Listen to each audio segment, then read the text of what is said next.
இன்றைக்கு மாண்புமிகு தமிழ்நாடு முதலமைச்சர் அவர்கள் திராவிட பொங்கல் என்று அனைவராலும் சமத்துவத்தோடு கொண்டாடப்பட வேண்டும் என்று தெரிவித்தார்கள். இன்றைக்கு நம்முடைய நிகழ்ச்சியில கூட பொங்கல் வைக்கும் பொழுது ஒரு இஸ்லாமிய சகோதரி வந்து பொங்கல் வைத்திருந்தாங்க.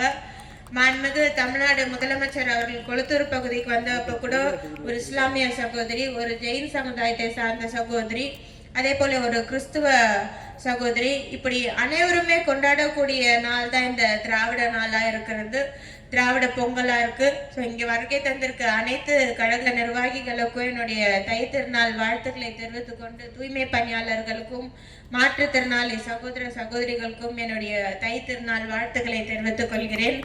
மீண்டும் மாண்புமிகு இந்து சமய அறநிலைத்துறை அமைச்சர் அவர்களுக்கு தொடர்ந்து எந்த ஒரு நிகழ்ச்சி ஏற்பாடு செய்ய வேண்டும் என்று கோரிக்கை வைத்தாலோ, இல்லை துறை சார்ந்து திட்டங்களை முன்வைத்தாலோ, இல்லை என்னுடைய தேவைகள் இதுவாக இருக்கு என்று தெரிவித்தாலும் தொடர்ந்து எனக்கு ஒரு தந்தையாக இருந்து அனைத்திலுமே உறுதுணையாக இருந்து நீ செய்மா நான் கூட இருக்கேன் அப்படின்ட்டு ஒவ்வொரு நிகழ்ச்சியும் எனக்கு துணையாக இருந்து செயல்படுத்தும் மாண்புமிகு இந்து சமய அறநிலைத்துறை அமைச்சர் அண்ணன் அவர்களை வருக வருக வருக என்று மீண்டும் ஒருமுறை அன்போடு வரவேற்கிறேன்.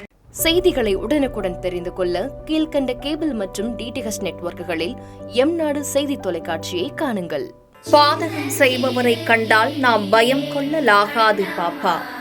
மோதி மிதித்து விடு பாப்பா, அவர் முகத்தில் உமிழ்ந்து விடு பாப்பா.